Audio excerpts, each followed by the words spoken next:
bien otros grupos.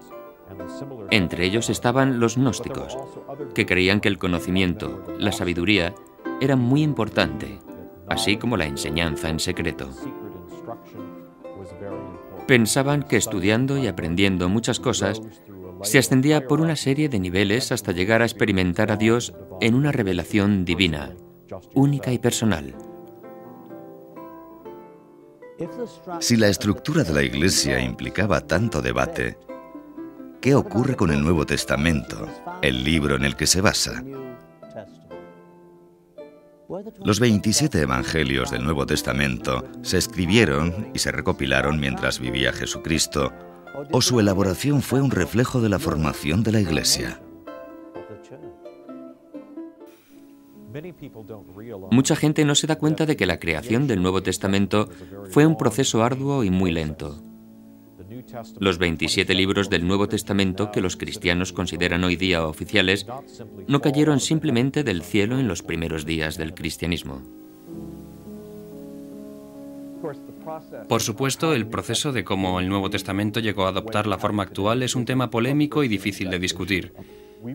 Ahora se cree que a los 20 o 30 años dentro de la era de Jesucristo ya circulaban escritos con sus citas.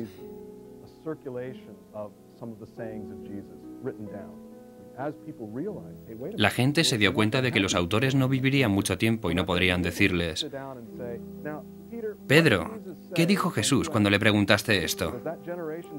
Pero al empezar a desaparecer esa generación, los discípulos posteriores vieron que había que escribirlas de generación en generación para poder emplearlas, enseñarlas y compartirlas con otros creyentes.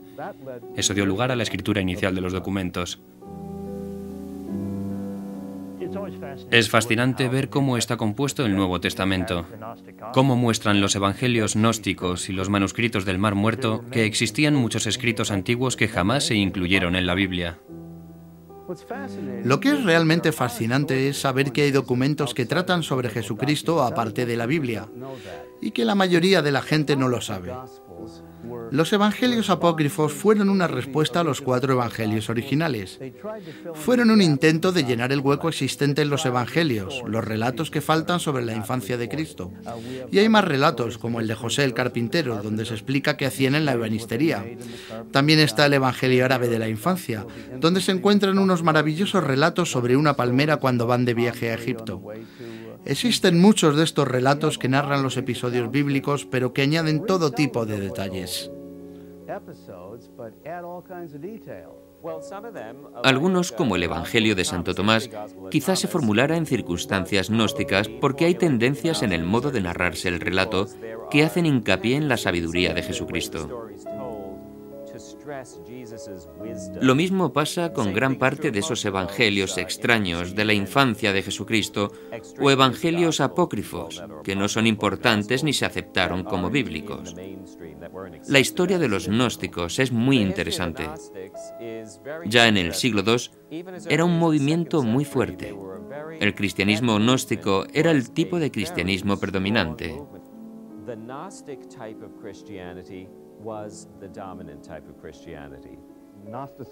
Gnosticismo deriva del término gnosis, saber, es el conocimiento.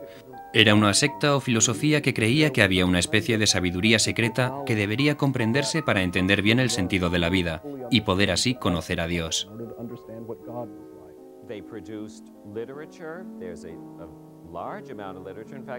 Producían literatura. Hay mucha literatura. De hecho, los evangelios y demás escritos gnósticos recién hallados se incluyen en un libro que es mucho más amplio que el Nuevo Testamento.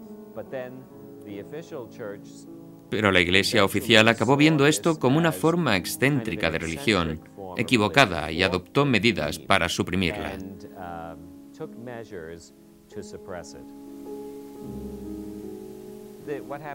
¿Qué pasó con estos evangelios y por qué se eliminaron?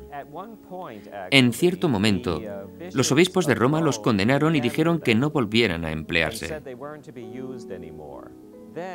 Luego, los mismos obispos de Roma y el Papa intentaron acabar con estos otros materiales que no solo se consideraban inútiles, sino además perjudiciales, peligrosos. Uno de ellos vio que había un escrito gnóstico en la pared. Lo cogió y lo escondió en la vertical de un precipicio. ¿Cómo volvieron a aparecer los evangelios gnósticos? ¿Es tan misterioso como la secta gnóstica misma?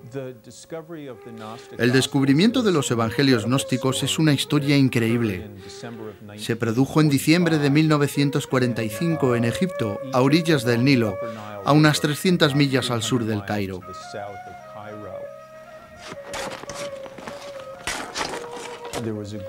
Había un grupo de conductores de camellos que estaban buscando abono en las orillas del Nilo. Y uno de ellos dio con una tinaja de barro. Ali! Ali, come quickly!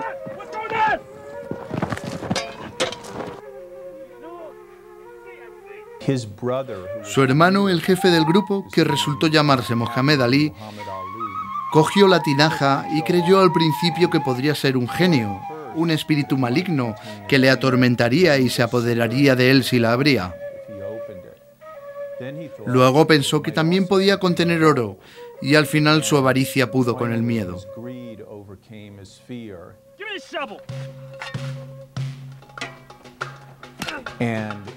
Durante unos momentos pensó que había descubierto oro porque el aire se llenó de pequeñas partículas amarillas.